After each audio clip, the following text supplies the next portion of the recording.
Assalaamu calaykum kusoo dhawaada barnaamijka horyaalka ciyaaraha adduunka.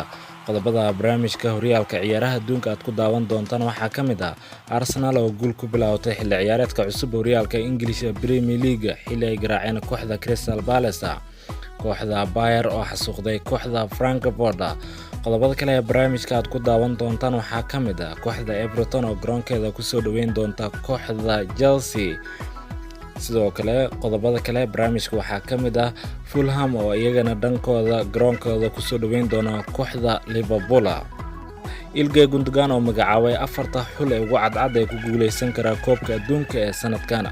Qodobadaas iyo qodobadii nagu soo kordhay ayaad ku daawan doontaan barnaamijka. Fadlan haddaad ku cusub tahay barnaamijka like inoo saar, subscribe siina share gareysi barnaamijkan uu gaaro asxaab badan. Mahadsanidina. Arsenal ayaa guul ku bilowday xilli ciyaareedka cusub xilli ay ka badiyeen kooxda Crystal Palace. Kooxda Arsenal ayaa guul ku bilowday xilli ciyaareedka cusub ee horyaalka English Premier League kulan ka dhacay garoonka Selhurst. Gunners ayaa kulanka ku bilowday si dardar leh iyadoo doonaysay inay dhaliyaan gool waqti hore ciyaarta hoggaanka ay u qaban karaan. Arsenal ayaa maamuleysay ciyaarta iyadoo u awood sheegatay Crystal Palace kuwaas oo difaac ku jira oo aan wax weerar ku qaadayn Arsenal. wiilasha Mikel Arteta ayaa sameeyay fursado kala duwan iyagoo oo riixayay in ay dhaliyaan goolka furitaanka xilli ciyaareedkooda ee horyaalka English Premier League. daqiiqadii 20aad ee Arsenal hoggaanka u qabatay ciyaarta kadib markii xidiga Gabriel Martinelli uu dhaliyay goolka furitaanka ee kooxdiisa hoggaankan u dhiibay kooxdiisa Arsenal. waxaa sidaas ku dhamaatay qaybtii hore. wixii intaas ka dambeeyay Arsenal ayaa difaac gashay iyadoo Crystal Palace u dayday inay kubadda haystaan waxayna ciyaarayeen weerar rogaal celisa. Crystal Palace ayaa heshay fursado fiican oo ay ku dhalin kareen goolka breajaha ciyaarta xilli goolaha kooxda Arsenal uu sameeyay badbaadin cajiib ah. wixii intaas ka dambeeyay qaybtii hore ciyaarta Arsenal ayaa hogaaminaysay natiijo ahaan iyo qaab ciyaareed ahaan kana fiicneyd kooxda Crystal Palace.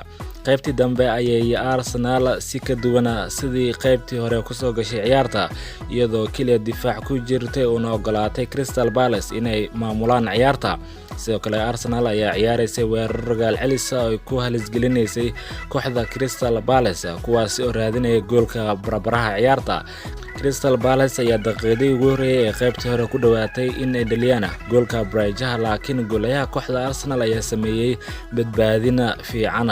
kooxda Crystal Palace ayaa sii waday raadinta fursadaha iyaga oo dhowr jeer isku dayay in ay Arsenal ka dhaliyaan goolka breajaha ciyaarta una suurtagelin laakiin goolaha kooxda Arsenal ayaa dadaal fiican sameeyay. xilli ay Crystal Palace raadinaysay goolka breajaha ciyaarta Arsenal ayaa daqiiqadii 85aad dhalisay goolka labaad ee ciyaarta waxaana si qaldan isaga dhaliyay daafaca kooxdaasi ee Marc Guehi kaasi oo Arsenal u dheereeyay hoggaanka ciyaarta. waxaa sidaas ku dhamaatay ciyaarta ay Arsenal guul muhiim ay ku bilowday xilli ciyaareedka cusub ee horyaalka English Premier League. kooxda Bayer ayaa dhankeeda waxay xasuuqday kooxda Frankfurt kulanka furitaanka horyaalka Bundesliga dalkaasi Jarmalka. kooxda Bayer ayaa qaab ciyaareed fiican ay soo bandhigtay kulankaasi waxayna u suurtagashay in ay goolal badan ay ka leeliyaan kooxda Frankfurt. ciyaartoyda kooxdaasi ayaa inta badan goolasha qaybsaday waxaana kulankan laga sheegi karaa xidiga dhawaan ay la soo wareegeen ee Sadio Mane oo isna goolka furitaanka kooxdiisa ee Bundesliga dalkaasi Germany u dhaliyay. kooxda Bayern Munich ayay ku bilaabatay guula kulankeeda furitaanka horyaalka dalkaas iyadoo guul raaxo ay ka gaareen kooxda Frankfurt. kulamo xiiso badan ayaa laga ciyaari doonaa tartanka horyaalka English Premier League. Everton oo soo dhaweyn doonta kooxda Chelsea. wiilasha Goodison Park oo garoonkeeda awood zaid ku leh. Chelsea ayaa kulankeeda ugu horeeya Premier League waxay marti u yihiin kooxda Everton kuwaasi oo kooxda Tuchel kaga sareeya garoonkeeda. xogta kulanka Everton ayaa badisay mid kasta oo ka mid ah afartii kulan ee ugu dambeeyay garoonkeeda kula ciyaartay kooxda Chelsea waana rikoorkooda ugu fiicnaa kulamada horyaalka tan ilaa markii ay badiyeen 7 kulan oo xiriir ah intii u dhaxaysay 1923 ilaa 1935. Chelsea waxay badiyeen kaliya 3 ka mid ah 14 kulan ee ugu dambeeyay Premier League ay booqdeen Goodison Park. Everton ayaa laga badin kulankoodii furitaanka Premier League 10 xilli ciyaareed ee ugu dambeeyay, waana rikoorkoodii ugu dheeraa horyaalka. Tababare Frank Lampard ayaa noqon kara macallinkii ugu horeeyay 2 jeer oo isxiga garaaca kooxda Chelsea. Chelsea ayaa laga badiyay kaliya 4 ka mid ah 28 kulan ay ku ciyaartay meel ka baxsan garoonkeeda intuu hogaaminayay tababare Thomas Tuchel. 18 guul iyo 6 barbardhac. Si walba ha ahaatee, kii ugu dambeeyay wuxuu ahaa guuldaradii uu kala kulmay kooxda Everton bishii May. Kooxda Fulham ayaa garoonkeeda ku soo dhaweyn doonta kooxda Liverpool xilli la sheegay kooxda Liverpool inay ku dhawaatanayso kooxda Fulham.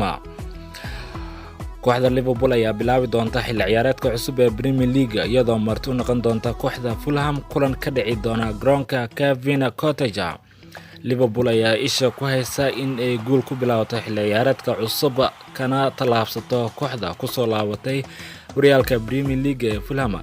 Dhanka kale, kooxda Fulham ayaa doonaysa in ay guul ku bilaabato ku soo laabashadoodii Premier League xilli ciyaareedkan welina garoonkeeda ay ku garaacdo kooxda Reds. kulankan wuxuu soo gali doonaa 8 saac iyo bar xaqiiqooyinka laga diiwaangeliyay kulankana. Fulham ayaan wax guuldaraha kala kulmin Liverpool labadii kulan ee ugu dambeeyay Premier League ay ka hortagtay xilli ciyaareedkii 2020 ilaa 2021 iyadoo hal kulan ka badiyay midka kalena barbardhac ku qabatay. Kooxda tababaraha Klopp ayaa guuldaraha kala kulantay tababaraha Fulham Marco Silva kulankiisii ugu horeeyay ee Premier League sanadkii 2017 markaas ay Hull City 2-0 ku garaacday Liverpool.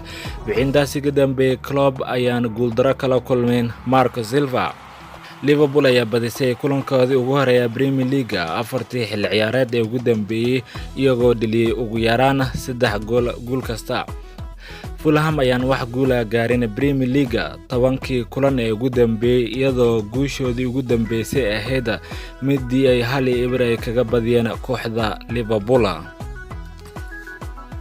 Ilkay Gundogan oo saadaaliyay 4 xul ee ugu cadcad ee ku guuleysan kara koobka adduunka ee sanadkan. Xidiga khadka dhexe Manchester City Ilkay Gundogan ayaa sheegay in xulkiisa Germany iyo xulka difaacanaya koobka adduunka France, England iyo Brazil yihiin xululka ugu cadcad ee ku guuleysan kara koobka adduunka ee sanadkan. Gundogan oo xulkiisa qaranka kala qayb qaatay koobka adduunka ee sanadkii ugu dambeeyay ayaa muhiim ka ah xulkiisa tan ilaa markii uu kulankiisii ugu horeeyay u saftay sanadkii 2011. Xidiga 31 sano jirka ayaa kaliya hal kulan u saftay xulkiisa koobkii adduunka ee sanadkii 2018 isagoo dhaawac dhanka dhabarka ah ku seegay kulamada. Si kastaba ha ahaatee, xidigan ayaa la filayaa inuu qayb ka aado xidigaha xulka qaranka Germany u matali doona dalkooda koobka adduunka sanadkan ka dhici doona Qatar. Xidigaasi oo arintaasi ka hadlay waxa uu yiri xulalka ugu cadcad ee tartanka ku guuleysan kara waa Germany, France, Brazil iyo England. Guud ahaan waa naga intaa barnaamijka horyaalka ciyaaraha adduunka.